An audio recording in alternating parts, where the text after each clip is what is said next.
مرضت الأم وطلبت من ابنها أن يذهب بها إلى الطبيب بالمدينة، ولكنه لم يهتم بطلبها، خاصة بعدما قالت له زوجته: بعد 3 أيام سأذهب إلى المدينة لأتزين استعدادا لزفاف أختي، وعندها سنأخذها معنا. ظلت الأم تعاني، وبعد 3 أيام أخذ الزوج زوجته وابنه وأجلسهما بجانبه في سيارته النصف نقل، بينما أجلس أمه في الصندوق الخلفي المكشوف. وفي الطريق لاحظ أحد رجال المرور هذا الأمر، فأوقف السيارة ليحرر مخالفة لصاحبها بسبب مخالفته لقانون المرور، فوجد الأم تنزل بصعوبة من السيارة ويبدو عليها المرض والألم والحزن، وتترجاه لعدم تسجيل المخالفة، بينما وجد الابن وزوجته غير مهتمان بالأمر.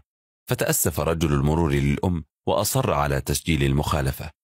وكم كانت دهشته عندما وجد الابن يريد الانطلاق بسيارته قبل أن تصعد أمه المريضة بالصندوق.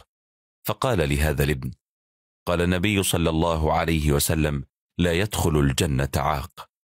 انطلق الابن بالسيارة وهو يغني غير مبال بما حدث، وفجأة وجد حجرا يصطدم بزجاج سيارته الأمامي قد قذفه صبي كان يتشاجر مع صاحبه، وأصابه الزجاج المتناثر في عينه، بينما الزوجة أغمي عليها من المشهد. بعدما توقف الابن أسرعت الأم لتطمئن على ولدها وأسرته، وأخذت تبكي عندما شاهدت الدم يغطي وجه ابنها، ثم حملت حفيدها وطلبت من صاحب سيارة أن يذهب بهم لأقرب مستشفى. عندما أفاقت الزوجة وشاهدت زوجها وقد أصيب في عينه، أخذت ولدها وأخبرت زوجها بأنها ستذهب إلى بيت أبيها تستعد للزفاف، بينما ذهب الابن مع أمه التي ألحت على الطبيب بأن يأخذ عينها ويعطيها لابنها الذي فقد عينه. وبعد أن خرج الابن من المستشفى علم أنه أساء لأمه كثيرا بسبب كره زوجته لها، فاعتذر لأمه وقبل يديها، وأقسم بأنه لن يعيد زوجته لبيته إلا إذا اعتذرت لأمه وأحسنت معاملتها. وبالفعل لم يحضر الابن زفاف أخت زوجته التي عادت لبيتها واعتذرت لحماتها وحاولت تقبيل قدمها، ولكن حماتها رفضت التقبيل وسامحتها.